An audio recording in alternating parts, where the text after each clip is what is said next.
list video. It has been a really long time since I've done like a proper, let's just rank all the things kind of list. So today I'm going to be ranking all of My Hero Academia Class 1A, which is, if you don't know, Midoriya's class. There are 20 of them, so there are going to be 20 things in this list. Let's not dilly-dally around, let's get started because this might take me quite a while.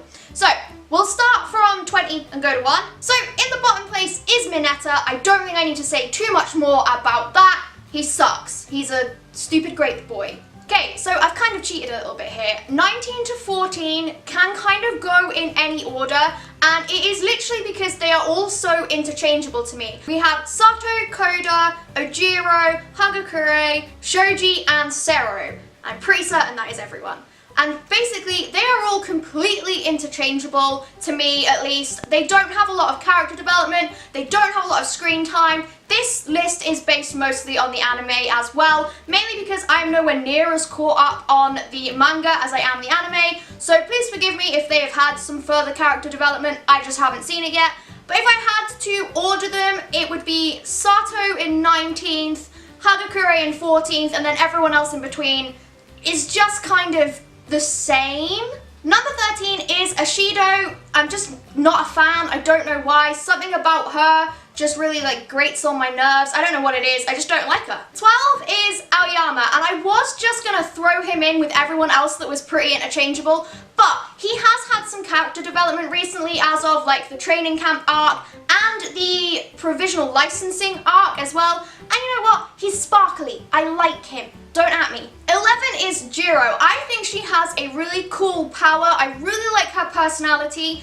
Unfortunately, she does kind of suffer from not having enough screen time, which is kind of what you come to expect from these big ensemble cast animes. I really hope that we get to see a bit more of her because I do really like her. 10 is Tokoyami because he is my edgelord brother. I adore him, and it was really cool in the training camp arc to see the full potential of Dark Shadow, and I really hope we get to see more of that, but with Tokoyami in control. I think it'll be a really interesting development for his character. 9 is Momo, and I really like the fact that she is portrayed as a smart, studious girl who isn't plain. Quite often in anime and in most media, if you're smart and you're studious and you're female, you end up looking very plain, you're very boring, you don't tend to be very popular, but Momo's not like that. She has all of the sort of bubbly characteristics that you would expect of kind of a ditz. This is shown really well when she is just so obliviously rich. Like when she moves all of her huge furniture into her tiny little dorm room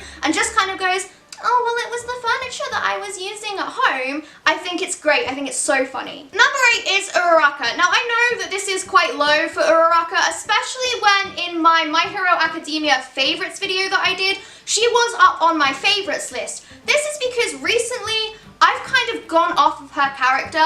I feel like now that she's developed a crush on Midoriya, that she's gonna get stuck in that kind of boring, non-developmental love interest kind of role. I really hope she doesn't, because I have been known to completely give up on certain shows, I'm looking at you, Arrow, for example, that try and force a romance down my throat when I really don't want it. I want to focus on the action, and I feel like this silly little crush that she has on Midoriya at the moment basically is going to develop into where Uraraka fancies Midoriya, and then she moves on, and then Midoriya realizes that he likes Uraraka, and it just goes on and on like that until eventually they sync up, they find out they both like each other, and they're each other's like one true pairing. Or it ends up with everything that Uraraka does being in spite of her feelings for Midoriya.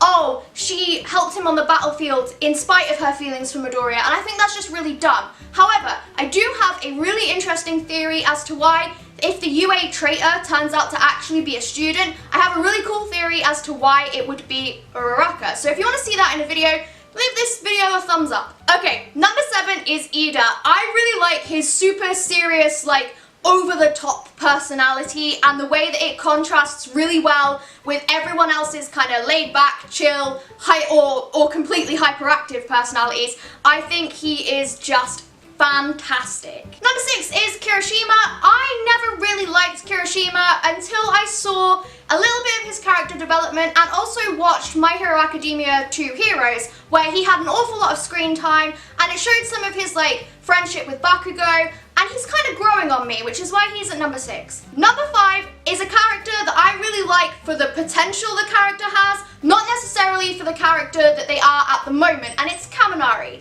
Basically, I really like the fact that he is a little bit dim, a little bit silly, and that when he uses his power too much, he pulls the...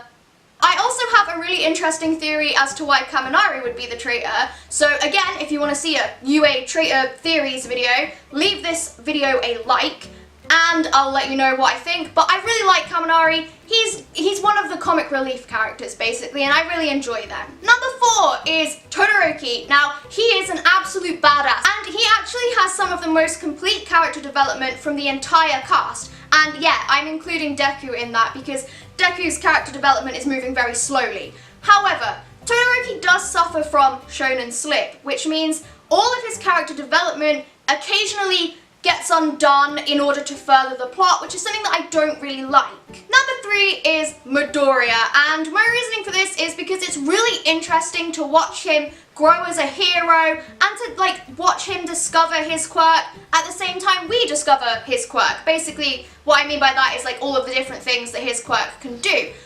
Unfortunately, he's a bit boring, really. He's not the most interesting main character in a shonen anime, but I understand why, because he kind of has to be more grounded in reality so that we as the viewers can kind of project onto him. Number 2 is Froppy. She is best girl from this anime for me. I absolutely adore her. I think she's so cute. I love her character design, her personality, and I just really like the fact that she has quite an unusual quirk.